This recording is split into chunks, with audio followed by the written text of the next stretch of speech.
Have you recently purchased a new or used vehicle, or perhaps you're researching for a new or used vehicle, but you're wondering how to set up and use all the technology that we find in a driver's information system and the infotainment screen? If so, you're at the right place. Hi folks, I'm Nathan with Two Guys in a Ride, and today I'm going to show you how to do just that. But before I do, take a moment to give us a like and hit that subscribe button down below. Let's get started. Today we're working with our friends at Sears Imported Autos, selling beautiful Mercedes-Benz in Minnetonka, Minnesota. So welcome to our how-to video on the driver's information screen and the infotainment system on the 2021 Porsche Macan S. And we're going to start with the driver's information screen. So in 2021, we still have a lot of analog things. So you got an analog speedometer on the left along with an odometer at the bottom. And then you've got your tach dead center along with your gear selector and then a digital miles per hour. And then over on the right is where you've got the digital screen that you can do some configuring on.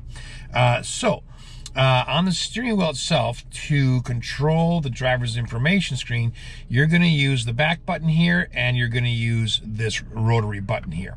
So right now it's on vehicle, and if I rotate down it'll change to audio, and if I rotate down again it'll change to phone, and if I change down again it goes to navigation. And I love that view. That's that circle view. I think that's just cool. If I rotate down again I get to navigation here, and let's see, I go one more and I'm to trip, and then one more and I'm to tire pressure, but I have to be going about 50 miles per hour for that to show. And then torque split between the front and rear, because this is all-wheel drive. And then if I go down one more, I get the chronometer, so I can do lap timings on that. And I can also use the clock in the center of the dash as well. And then I'm back to vehicle. Now, there are some adjustments that you can make in these screens. So, for instance, on vehicle, if I push this rotary dial, I can go to info, and I get messages or service interval. Then I use the back button. I can go to oil measurement by rotating down, clicking on it. Okay, currently unavailable. If I press the back button and then scroll down again, I can look at limits. So right now I've got two limits set, one for 25 and one for 55. And if I click on the 25, then I can either set it to current speed or manually click on here and then rotate and adjust it. Okay, and I can make that active by clicking on here or not active. All right, I'm gonna hit the back button. I'm gonna go down to settings. I'm gonna click on this wheel again. Now on the display itself, the upper line here. So if I click on that, I can have fuel range. I can take that off, and you notice that fuel range disappears off the gas gauge. Okay, I'm gonna hit the back button. I'm gonna go down one. You've got vehicle menu. So on the vehicle menu, that's that screen that we saw earlier. I can have let's click here, coolant temp. I can change these around. So I can have any one of these things, like say I want battery voltage to show up first.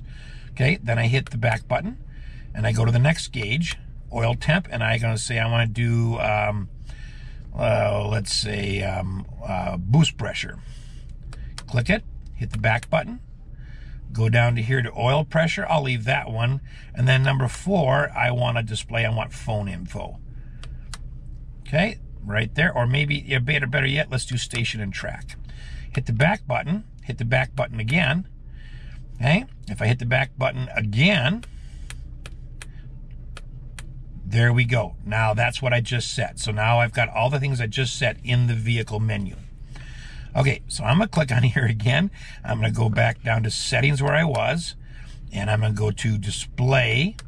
So that was on vehicle menu, so I'm gonna go to lower line. And the lower line is what's below down here. So I can set it to, instead of being time and temperature, to be just temperature or just time. I like it that they put them both in there. I'm gonna hit the back button. Menu scope. All right, so this is the menu scope that we're looking at here on the right. So I can have audio, phone, map, navigation, and trip tire pressure, torque split, and the chrono show up. But for some reason, if you don't use one of those, you know, you can take that off, and then it won't show in this window anymore. I of course would leave everything on, because then at least it's available to you if you want it. All right, I'm gonna hit the back button. Pcm display. All right, so right now I've got phone pop-up, but I can also have map pop-up, and I can have a navigation pop-up as well. So what happens is, if there's a prompt from your navigation, it'll pop up, even if you're not on navigation. Like your turn-by-turn directions will just show up in this screen. So I think it would be nice to have those on. All right, we're going to hit the back button again. We're going to go to brightness. All right, so I can increase the brightness of everything, or I can dim it. So, well, it's nice to have it there. I wish they just had a rotary dial that you could change, but at least it's right there. Okay, and we'll hit the back button again. Help texts, okay, you can get those if you want. And then let's hit the back button again. You want to set date and time, you can do that right here. Assist systems, all right, so you have lane change assists. So that's part of your lane changing system, and these are lights that are on the inside part of your mirrors. So and as you click, it will actually flash the lights for you, so you can see, you know, can I see that? Is that bright enough for me? And you can adjust those. All right, we hit the back button. Hit the back button again, and we'll go to lane departure warning. Okay, warning time you can set to late or middle or early. Again, just click on the button. And you can have warning volume as loud, medium, or low. I'll go backwards 3 times here. Go down to individual. All right, so if I go to individual and I select, I want sport or sport plus. I can also go down here and I can turn auto start stop. I believe that turns auto start stop off permanently. There is another physical button to do that with on the center console. All right, let's go backwards. Let's go to light and visibility. All right, so you can take a look at the exterior lights. You can have a fade out time, and you can adjust that by rotating the knob. So when you get out of your car and lock it, you know, you still have some light in front of you to get to your door. Hit the back button, high beam assist. This does have adaptive headlights, so that they actually do rotate left and right. This one actually is to do with the high beam, so it'll do auto high beam and auto low beam. All right, so let's go backwards twice. Let's look at interior lights. You can do an orientation. If I click on that, you can raise or lower that percentage. And if I go back again, you can do a fade out time of, you know, what is it, like 0 seconds? Oh my gosh, all the way to 300 seconds. So that's a long time. I'm gonna hit the back button twice. Wiper. Okay, so the rear wiper, I can have it automatic, so it just comes on when it needs to, and then I can set it to manual, so I have to turn it on. Hit the back button. We'll go down to reverse option. So this one right here will lower the passenger's mirror when you put it in reverse automatically, if you check mark that box. Right, that's a handy little feature to have. Okay, let's hit the back button. Let's go down to locking. Okay, so for door unlock, you can say when I hit the remote, I want all doors or just the driver's door. Hit the back button, door lock. After ignition is on, they automatically lock, or after I start driving away. So basically at a certain speed, usually around 5 to 15 miles an hour, the doors automatically lock. Hit the back button twice, mirror retract. Okay, I can have that automatic or not. So it'll fold the mirrors in for me. If I leave this, I put it in park, shut off the car, close the door, it should get out. You know, it should pull them in. Okay, comfort entry, that puts the seat back and will move the steering wheel up and out of the way, so that it's easier to get in and easier to get out. Auto memory. All right, that one you can have on or off. Okay, let's hit the back button again. We've got air conditioning. So you got airflow, So if I click on that, you can set the car to either have a soft airflow, a medium, or a strong airflow. Depending on where you live, you know, one of those might suit you better. And if I click this, I turn off the auto air circulation. If I click it with the check mark, then the auto air circulation is on. All right, we'll hit the back button. We'll go down to steering wheel options. Okay, this key, which is right here on the steering wheel,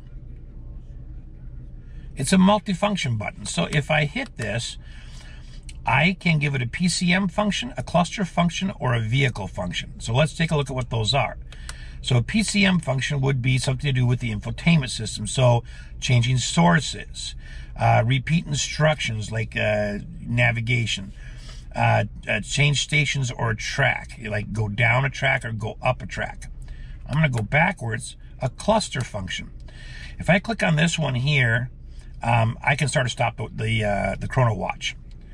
If I do vehicle menu, then what that does is automatically bring up the vehicle menu in this multifunction display. I can go down to audio menu, okay, and if that will bring up all the stuff for my audio. Okay? And I can set it to phone, I can set it to map, navigation, trip menu. I can switch here to the tire pressure monitoring system. I can look at the torque split menu, the chrono menu. So lots of things you can do right there. Now, you also have a vehicle function you can set it to. You can set it to turn off the start-stop function on the motor. You can also use it to turn on or off the lane departure warning. So, quite a few ways to program that one particular key. All right, let's go back again. Okay, if I click on here, I can change the volume for park assist from loud to low. Hit the back button, and I can also adjust the warning tones for those loud, medium, or low. Okay, here's where I change my units for the speedometer, the temperature, the pressure, fuel consumption. So if I just click on speedometer, it's an easy change to kilometers per hour right there.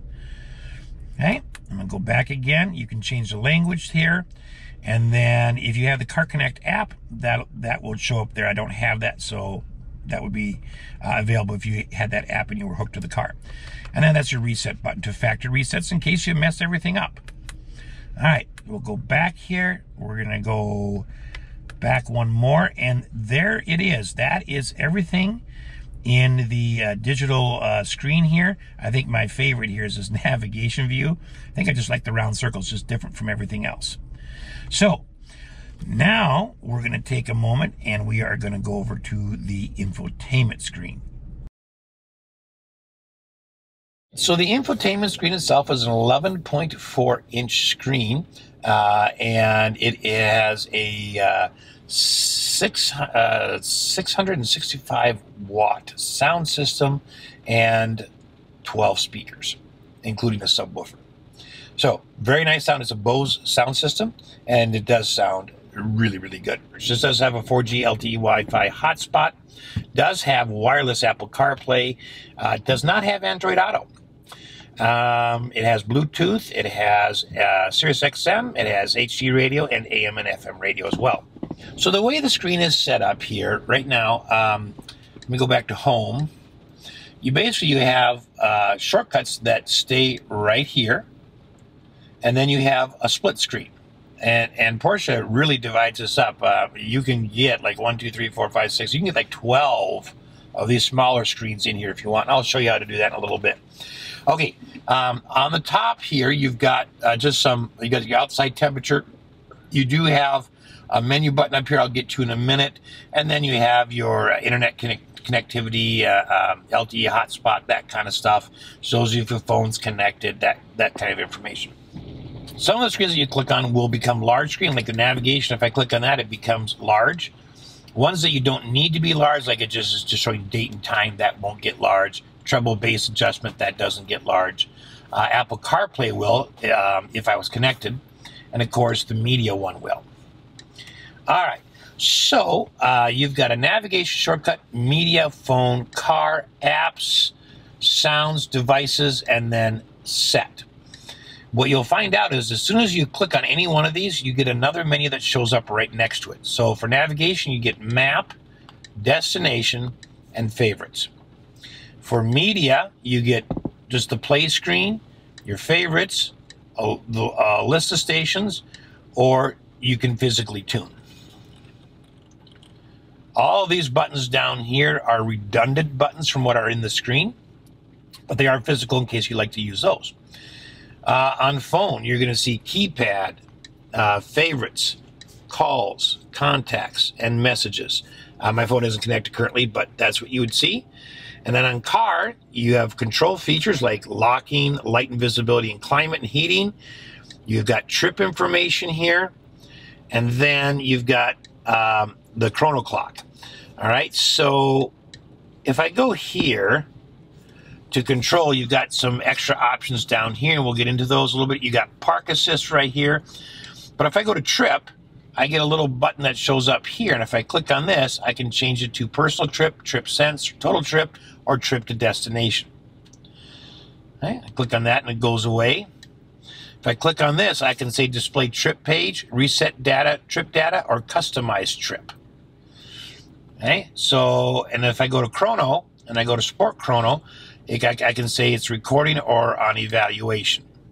Okay, so these buttons up here will change a little bit depending on what little function you're on right here on the right side menu to this. All right, down to apps. Down here, you've got all sorts of gas, weather, news, legal information, gas station, hotel, parking, restaurant, Google online search. All right, sound. This is where you can adjust sound, and again, you've got balance, tone. You can rotate it with your finger, or you can use, the plus and minus to adjust those. We'll leave that up a little bit.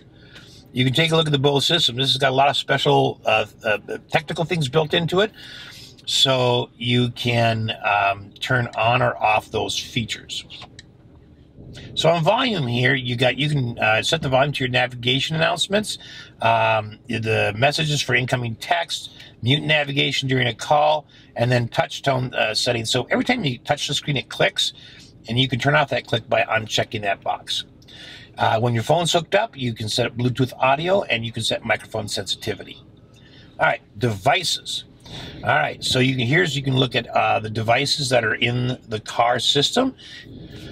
Under settings, you have vehicle systems and function settings. So if we click on there, again, that's that same screen we saw earlier with locking, light, visibility, and climate and heating.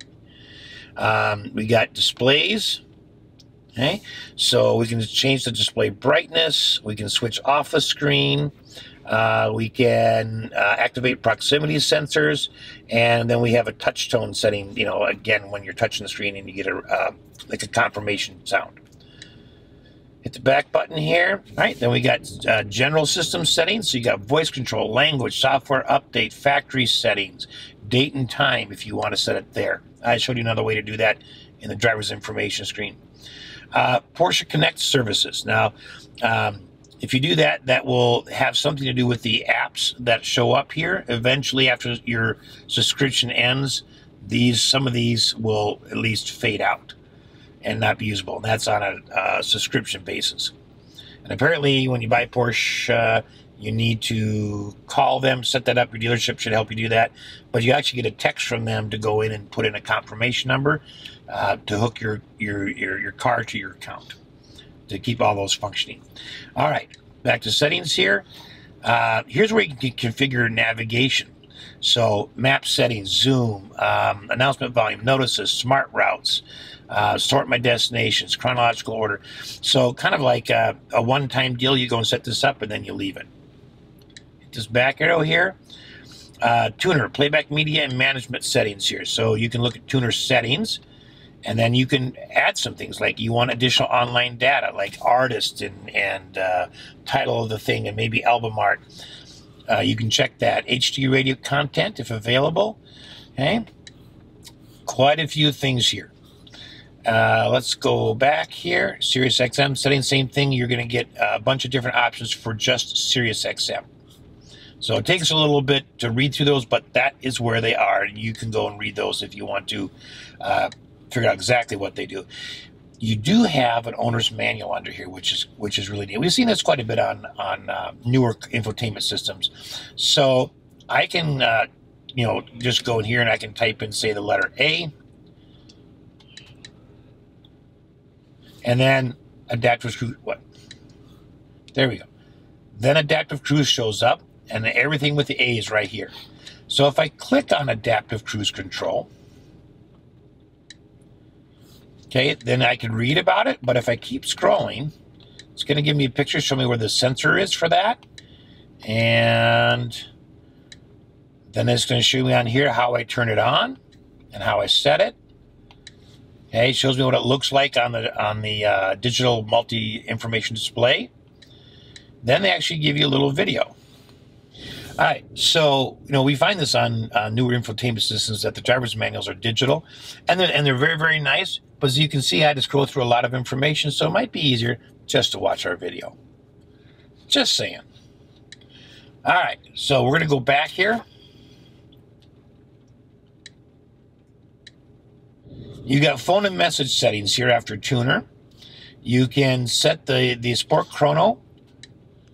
You can set to record additional data, display reference lap, deviation and distance allowed. You can set that as a percentage, and then max time deviation for evaluation. So just, I mean, so many things. So let's go back and talk about a few of these. So navigation. Route guidance is not active. So if these maps are pinchable, zoomable, rotatable. Now watch what happens. I think this is just kind of cool. Just hang on. We'll get there. There you go. I'm not sure I've ever seen a system zoom out quite that far before. So the question is, if you pick a star or perhaps a galaxy, will it tell you how to get there? All right. So the easiest way to set a destination is voice command. You can use these. You can look for recent destinations, POIs, and then like a house number or an address. However, if you hold the voice command button, it's very natural in how it listens to you. So Please confirm the message. Okay. What do you want to do now? Take me to McDonald's. Searching for McDonald's. A line number, please. 2. POI was accepted. Start route guidance. Yes. Start route guidance. Okay, so if you want to stop the navigation, it's right here. Here's your close-up on your first corner. So I'm just going to hit stop. So that's all under navigation. And if you make something a favorite, it'll show up underneath there. Okay, let's go to media for a minute. And let's go to the play. So over here, I've got real basic functions. I can click that to make something a favorite, or unclick it to unselect it. I can go to different stations here. All right, so if I want to see a list of stations, I can go right here, and I get a list. If I want to see the favorites, that's there. And if I want to tune manually, I can use it there, or I can use the scroll button right here. Okay? I can also click on here and just type in a number. Okay, so this button up here on the media screen, you can start a scan. You can set whatever current radio station you have. You can go to tuner settings. Again, we saw another spot for that. And you can go to sound settings. Okay, so right there, we can go to the Bose system here. We can go to tone. We can go to balance. We saw that in another location, but it's just another way to get there. So I'm going to go back up to media because it jumps you to a whole nother app. So you got to come back up here to media. Okay, you notice that like when I went to navigation, or I went to media, or even I was on phone, you got this little arrow hanging out on the right. Well, that's because you have little widgets that'll sit in there. And so you got, like this one set to voice control, time and date, and then media. So, but you can configure all these, and you can configure how many squares you want and what size you want them. And so they can show up in any screen. So you can have full screen navigation, or you can have partial screen navigation with some widgets running. So how do you configure this home screen? Well, what you do is you go to make sure you're on the home screen first, then you click on this, and we're going to configure home, this home screen. So I click there, and there are some different layouts that are preset that you can look at. Okay, or you can just say, I want a new one. Click on the plus button. This is where I tell you, you can get 12 apps in here. Now, what it wants to know is, do you want a large tile, medium tile, or small tile? So I'm going to say, you just click and hold until it highlights, and then say, I want a large tile here, and I want a large tile here, and then I'm going to have, let's say, yeah, I like lots of information, so I'm going to do a small tile there. I'm going to do another small tile here, another one here, and one more here. Then I'll hit confirm. Now I need to know what I'm going to put in there. So for this one, I'm going to put in navigation. For the next big one, I'm going to put in media. For the next one, I am going to put vehicle. Or actually, I'm going to put Apple CarPlay. Right there. I'm going to put vehicle here. And I'm going to put maybe phone here. And then just media here. Now I hit confirm. And there you go. So you can configure this thing in 100 different ways to display what you want, where you want, and what size you want. So it's really customizable. You can also customize widgets. So widgets are the little pieces that appeared like on the right side of the screen when I was in navigation and in media. So let's say I always want my phone showing. I can do that. If I always want navigation show, I can put that in the little window. And then maybe I want, let's see what else, maybe CarPlay to show up there. Hit confirm. Okay, now it didn't change this screen. However, if I go to navigation and I pull this open, there's the three things that that I put in. And again, I could change, you know, oops. Inside of here, I can change the layouts. What I can't do is I can't make a custom layout. It gives you three choices. The home screen, you can adjust the size of everything. Now, there's one more. I can activate delete mode if I want. I don't want to do that, but okay. All right, so if you click on the temperature here, you can set it to tell you what time it is instead, the temperature, or you can also go into time settings. Okay, and this one is set to automatically sync via GPS. Now these buttons down here are redundant. So you've got your sources right here. You've got sound that pulls up right away. You've got media, phone, the apps, car, and navigation. And then this is your back button. And then if there are options available, this button will activate, instead of touching up here. Okay? So just lots and lots of ways to customize things, and it's quite user friendly. It's easy to understand and figure out where things are. I like it that they left this on the left at all times, and then when you're in any other app, you can have these customizable widgets showing as well. Okay, so really, really nice system from Porsche. I like it, and I like it that it's super customizable and that they have physical buttons as well. All right, I hope this has been helpful. Thanks for watching.